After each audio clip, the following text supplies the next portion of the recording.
Hello and welcome to the Eagles Nest podcast, guys, powered by the Sports Lounge Media, um, sponsored by the Mobile Brand and the Diamond Collection. I know it's been a while, guys. I appreciate you guys for coming out. We are going to get back on top of it. The NFL season's right around the corner. We're 3 weeks away from the NFL draft. I cannot wait, man. I'm so excited. Today, man, we're going to talk a little bit about the NFC East pre-draft. Okay, I'm going to do another one of these. Don't freak out yet. All right, I understand it's way too early to understand where anybody's going to be and what the finals are going to. I mean, we still have to see what the draft looks like. We still have to see what the final pieces are before OTAs. But we're going to do a little bit of a too early one because we've had a lot of people talking about how they feel the NFC East is going to shake out. Also, guys, welcome in. If you're live in the chat, drop a hashtag live. That way I know you're live. If you're watching a replay, go ahead and go into the comment section and drop a hashtag rewatch. And drop your teams, man. I want to see your guys' predictions. I know you guys aren't going to necessarily agree with me. I'm going to kind of shock your worldviews here of the NFL, but we got to talk about it. The NFC East historically is a very competitive conference. You know, whether the teams are great or whether they're dog shit. It's usually a very competitive conference. So when we look at it, right, the Philadelphia Eagles right now, and I'll be honest, I know everyone's going to call me a homer, everyone's going to call me an Eagles fan, a biased Eagles fan, but look at the Eagles right now. The Eagles have not really lost anybody on offense, okay? And it's for that reason that I still have the Eagles at number one. Yes, we've lost some defensive pieces. You know, C.J. Gardner-Johnson was a surprise with him exiting to the Houstons. Texans, you had Darius Slay go to Pittsburgh, Isaiah Rodgers go to the Minnesota Vikings, Josh Sweat go to the Arizona Cardinals, and Milton Williams moved on to the New England Patriots, as well as Oren Burks going to the Cincinnati Bengals. But guys, at the end of the day, I still think that this defense has a lot of key pieces, right? We lose Milton Williams, but we still have Ojo in the middle. I call him Ojo just because I think it's fun. I think that, you know, Vic Fangio can get that guy going. And really, let's be honest, Vic Fangio gets the most out of his players. So I'm excited to see, you know, him get a little bit more playing time in the middle. You still have Big Baby Davis playing the zero in the shade, and you know, he's very effective in run support. Love him. You obviously have Baby Rhino, Jalen Carter, who is going to be a first-team All-Pro again next season. Absolute unit in the middle. On the edges, that's where people kind of are worried about the Philadelphia Eagles, right? The edge position.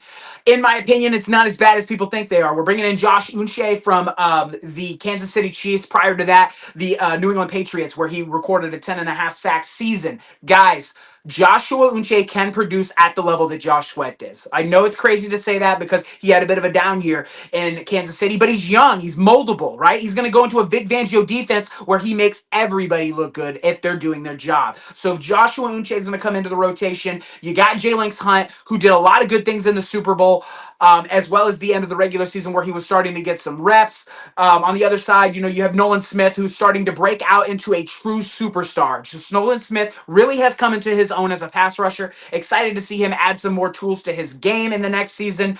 Outside of that, you know, we also bring in Ojulari from the New York Giants, another young, moldable guy with a lot of things in his toolbox. Excited to see him in a Vic Fangio defense. Secondary wise, that's where that's where I'm terrified, right? The secondary is where I think we fall off a bit. You have Darius Slay leaving to go to the Pittsburgh Steelers, so that leaves the one spot open as a boundary corner. That's where Quinion Mitchell is going to go. Quinion Mitchell is going to take that number one spot. He is going to be tested. We are going to see if he truly is a lockdown corner in this league. Okay, he's going to get some major targets next season. It's the two spot where we're going to see a little bit of competition, right? You got Keely Ringo, you bring in Adoree Jackson. I'm sure we'll go draft a third dude to be, you know, competitive in that space, but that cornerback two spot, that other boundary corner, is going to be a bit of a competition. And then in the slot, obviously, you have Cooper DeJean. Okay, he's not leaving that spot. Vic Fangio has already expressed the fact that Cooper DeJean is our best tackling secondary member, as well as one of the best slot cover corners in the National Football League. Guys, he's staying at the slot. And then you move back to safety with the departure of C.J. Gardner-Johnson. Sidney Brown is going to have to step down and get some reps. Okay, he is going to have to step up. He's a physical safety, but can he keep up with the speed of which Vic Fangio runs the defense? On the other side, you have a veteran presence in Reed Blankenship, who has been absolutely lights out. If you're hating on Reed Blankenship, bro, go watch some film. The dude's a dog. He makes the plays when they need to be made. He's physical in the back end. There will be no Reed slander on this pod. Okay, listen. And then outside of that, You have a few other name pieces just off the top of my head. I'm trying to think with at safety. I can't remember the kid's name. But I do believe we are going to go safety in the draft. Go get yourself a Malachi Starks. Go get the Uwaga kid, whatever his name is. And, then your safety room starts to look a little bit better, right? We'll have to see what happens. Safety right now, I think, is the biggest area of need for the Philadelphia Eagles. But you go to the offense, okay? That's where I have the Eagles still at number one. You lose Mekhi Becton, who came from the Jets. He was given up on, called a bust, called lazy, called fat, called every name under the book, okay? They was calling his mama names. Guess what? He was pretty much a second team All Pro underneath Jeff Stoutland. One of the best guards in football. Tyler Steen would replace him throughout the season as Becton would be dealing with some injuries throughout the season, okay? Becton didn't play all that much at a certain part of the season. Tyler Steen stepped in and filled in beautifully. We are going to be fine on the offensive line. We have the two best tackles in football in Jordan Mailata and Lane Johnson, who, by the way, Jesus, Lane, if you ever come across this, hats off to you, dude. Still playing at your age at the level you're playing, absolutely hats off. And then you extend Saquon Barkley. He's going to be an Eagle for the foreseeable future. You still have Jalen Hurts, who's a top 5 quarterback in this league. I didn't stutter.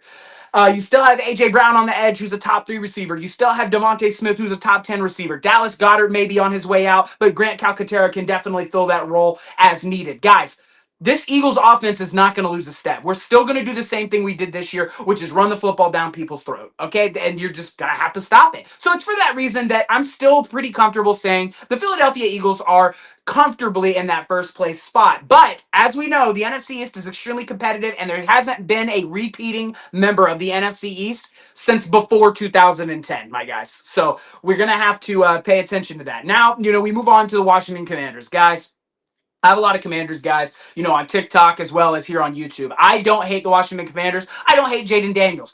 The Washington Commanders have had an okay offseason in terms of picking up offensive talent, right? They go out, they go get left tackle Jeremy Tunsil. He's good. He's a serviceably good left tackle. The problem is he's got a false start issue, right? He's got a false start issue. Hold on, let me go to the thing. Yo, what's up, my man? Aaron, good to see you, brother. Appreciate you in the chat. Mogul, appreciate you guys, man. Thank you guys for getting in the chat, guys. Let me say this real quick. If you are in this chat, drop the comments, type live, type your team, baby. Let's go. I appreciate you guys. If you're watching the rerun later, I also appreciate you. Type hashtag rerun. Guys, at the end of the day, the Commanders have done a good job in free agency when it pertains to offense. Okay, they went and got Tunsil, as I was saying. He does have an offside issue, but I do believe he was the best offensive lineman on the Texans. Okay, you bring him in. You bring in Deebo Samuels. He has historically, when he has the ball, Deebo Samuels is one of the best receivers in football. The problem is getting him the football. He has a bit of a drop issue, and he can't really stay healthy. He's also 2 donuts away from being a tight end. Let's be honest. Okay, he needs to drop down a little bit, get back to the old Deebo we've seen. Okay, I think that the Commanders' offense is going to take a step up if they can get some production out of their running backs. B-Rob and Eckler were kind of underwhelming, in my opinion, for the Washington Commanders. And this Commanders unit likes to run the football. Make no mistake about it. This is not an air raid team. The Commanders were one of, I think, 4th in the league rushing. Like, that's what they want to do. They want to run the football. They want to do what their big brother does. I get it. But at the end of the day, it's not offense that scares me, okay, when it comes to the Washington Commanders. It's not the offense, guys. It is the defensive side of the football. What have the Washington Commanders done this offseason to make you believe they are going to be better than 30th in the NFL in rushing? They were 30th, guys, at stopping the run. I had people telling me that wasn't the reason they were bad. 30th? My grandmother ran on them. Everybody ran on them. They allowed 55 points in a conference championship game. Now, they did run into the best team in football, but you can't do that and expect to play in big-time games. It's just not going to work. And they haven't made any offseason acquisitions that lead me to believe they're going to be any better on the defensive side of the football. They bring back, Bobby Wagner for some veteran leadership in the linebacker room, but Bobby Wagner, this is probably his last season. Guys, we got to be thinking about life after Bobby. They bring some defensive depth pieces, all 30. I think they brought in Javon Kinlaw, who was above the age of 30, great run stopper, but getting a little bit older, right? Outside of that, man, I'm looking at some of the notes that I took here. They just haven't done anything outside of those two guys that make me believe they're going to be any better in run support. Okay, then fast forward, we look at the Dallas Cowboys, right? Guys, let me take my hat off for this one. You guys can see my hair. The Dallas Cowboys, I know we like to hate on them. I hate them. Don't get me wrong. I hate all these guys except for the Eagles. But let's not sit here and pretend like Dak Prescott and the Dallas Cowboys don't perform well in the regular season. Prior to this season, that was 7-10. They were 3-5 before he got injured. Okay, they finished 7-10, which is not horrible. It could have been worse. Definitely could have been worse. They finished 7-10. Before that, there's 3 seasons of 12-5, okay, with 2 divisional titles underneath Dak. Dak has a combined record of 9-4 versus the Eagles, 11-2 versus the Washington Commanders, and I won't lie to y'all, I don't know the Giants' record, but I know it's winning. Dak Prescott performs well against the NFC East. So to sit here and say, oh, there's no way Dallas can make a run at 2 or 1, there's just no way, is a little bit ignorant, right? Okay, the Dallas Cowboys are in a bit of a same predicament as the Washington Commanders. Okay, let me read you off some numbers. 29th in run defense. The only team worse was the Washington Commanders. 31st in scoring defense. 32nd in red zone defense. Quite literally the worst in the NFL. Thank you, God. Keep making them suffer. 17th in pass D. 28th in total defense.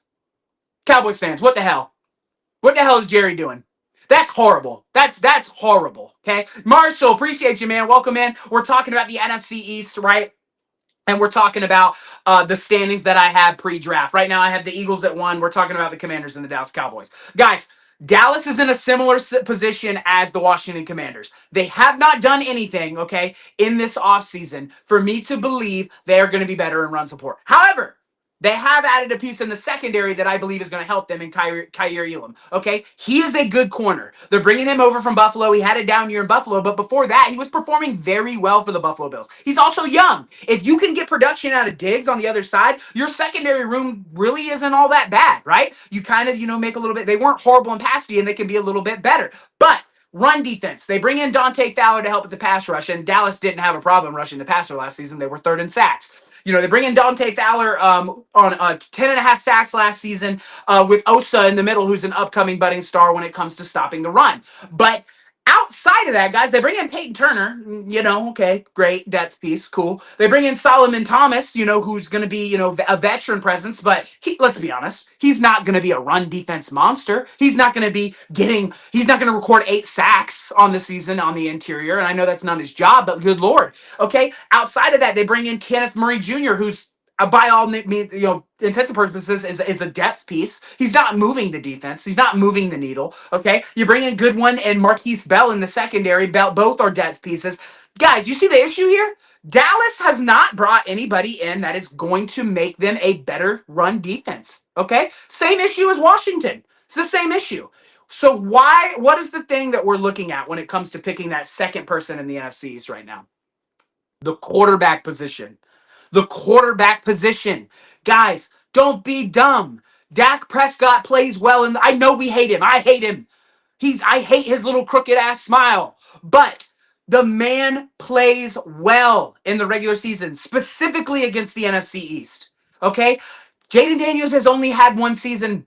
Now, be it was the best rookie season we have ever seen, but it was only 1 season, guys. I have to see more out of Jayden Daniels before I'm ready to pick him over Dak. And it's for that reason I'm putting Dallas at 2. Dallas is going to finish 2nd, and they will probably be a playoff team in the NFC East. I'm going with Dallas, okay? I'm going to put Dallas at 2 and the Commanders at 3. Hate me all you want. If I'm wrong, you can rip my head off. You know where to find me, YouTube and TikTok. Also, I want to take a minute to say thank you to everybody in the chat, whether you're on YouTube, whether you're on TikTok, whether you're on the Sports Lounge. Thank you guys so much, man. Type in the chat your top 4 for the NFC East. Also, don't forget to go check out some of the other pages, guys.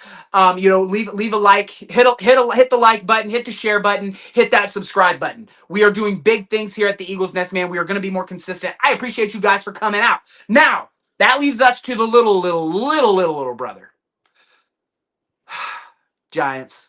I have to take a minute, every stream to say thank you for Saquon Barkley, the guy that you didn't think was good enough to pay, right? Paid Daniel Jones, who, oh, by the way, isn't on the team either. Thank you guys. From the bottom of my heart, thank you guys for a generational running back. But in terms of free agency, hold on with me. Stay with me. The Giants have been the best NFC team in free agency, the NFC East. They have been the best, if we're being honest, in terms of talent acquisition. Okay, they solved their quarterback issue, battle issue with Russell Wilson and Jameis Winston. And a lot of people are going to say, "Oh my goodness, like that's not the answer." I'm not saying Russell Wilson's taking them to a Super Bowl. That is not what I'm saying. Okay? What I'm saying is now they don't have to use their top 3 pick on Shadur Sanders, who is not going to be, I'm not stuttering, not going to be a franchise guy. Okay? They don't have to use it on a long shot like Jackson Dart. And while I think Jackson Dart's going to be good, is he a top 3 pick? In no world. In no world. Now you have Russell Wilson and Jameis Winston, who can give you serviceable quarterback play. Right? Right? It's going to be better than Danny Dimes. Okay? So outside of that, you have Tyrone Tracy, who was performing very well at the end of last season. Very well. You have Neighbors, who is going to be a top receiver in this league as long as he's not checked out of the team, right? You bring back Slayton, who is serviceable as a receiver. I won't quite go to say he's going to be a difference maker, but he's going to be serviceable. Okay? The offensive line is still a question mark, but they brought in guys to kind of substitute. They get their right tackle back, who is one of the better right tackles in football. Outside of that, they can go get some guys in the draft and rebuild from the ground up and stop trying to build the roof before you build the floorboards, right? Okay, you look at the defensive side. You bring in Javon Holland and Paulson A from New Orleans. Paulson was one of the best corners in New Orleans. Javon Holland is a physical ball hawking safety from Miami. That's kind of fixing the secondary room for the New York Giants. Go draft Travis Hunter, play him at cornerback, and your secondary room is serviceable. It's good. I'm not going to sit here and say it's elite, but it's good. It's serviceable. All right. We get to the D line, and that's kind of where we start to see issues with this Giants team. They bring in Chauncey G, who's a good pickup at edge. Jeremiah Ledbetter, who is a good run support D tackle. He is a good run support D tackle, but that's really all he's used for. But this draft is D tackle heavy. They can go get one in the 3rd or 2nd round, a good one. Okay. They still have Sexy Dexy, who, in my opinion, yes, including Jalen Carter, Baby Rhino, is the best D tackle in football. And then it's Baby Rhino. You got to call a spade a spade. Sexy Dexy's a monster. Outside of that, I think that they've just done a really good job adding some pieces to the defense. Offensively, they have question marks. I think at the end of the day, excuse me, when it comes to the New York Giants, it's a coaching issue. Brian Daboll has been horrible the entire time he's been in New York. He's had one winning season, and he went 9-7 in that season and got bounced. Okay, he's 1-1 in the playoffs. What are we doing, New York? Brian Daboll and that coaching staff are coaching for their lives this season. They are fired if they don't get 8 to 9 wins. That's just the way it is. Okay, they have got to go out and prove that it's not a complete bust. And I trust, them to go fuck it up and probably get booted because it's the Giants. But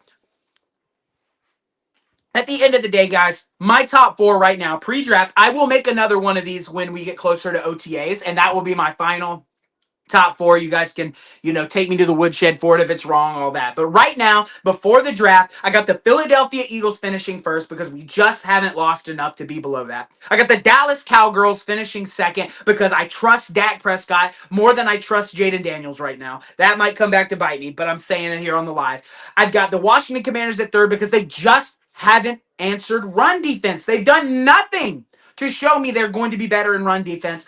And then I have little brother Giants at 4 because I think they're still a few seasons away from being extremely competitive. Guys, remember, hit the like button, hit the share button, drop your top 4. Let's get to some of these comments for a minute. The Giants are probably going to get Travis Hunter, says Aaron. I agree with you, Aaron. Okay, Travis Hunter would be an absolutely incredible fit with the New York Giants, right? I think that he would do an incredible job answering 2 things because a lot of people don't think that man's going to play 2 ways in the NFL. I disagree. I think that he will. I think that he is going to get a lot of snaps. He's going to get a lot of snaps at corner, and he will be used situationally at receiver. I agree, though. I think that would be a good pick, or Abdul Carter if he's available. We've got the Marshall experience.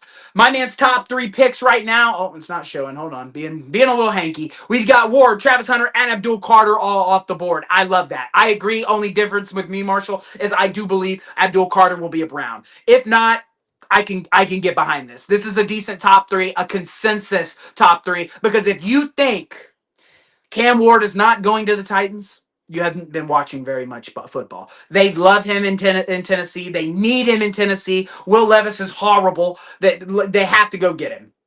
But my top five right now, I would say, is Cam Ward, Abdul Carter, Travis Hunter. I want the Patriots to go tackle and take Campbell, and then at five, Mason Graham to the Jacksonville Jaguars.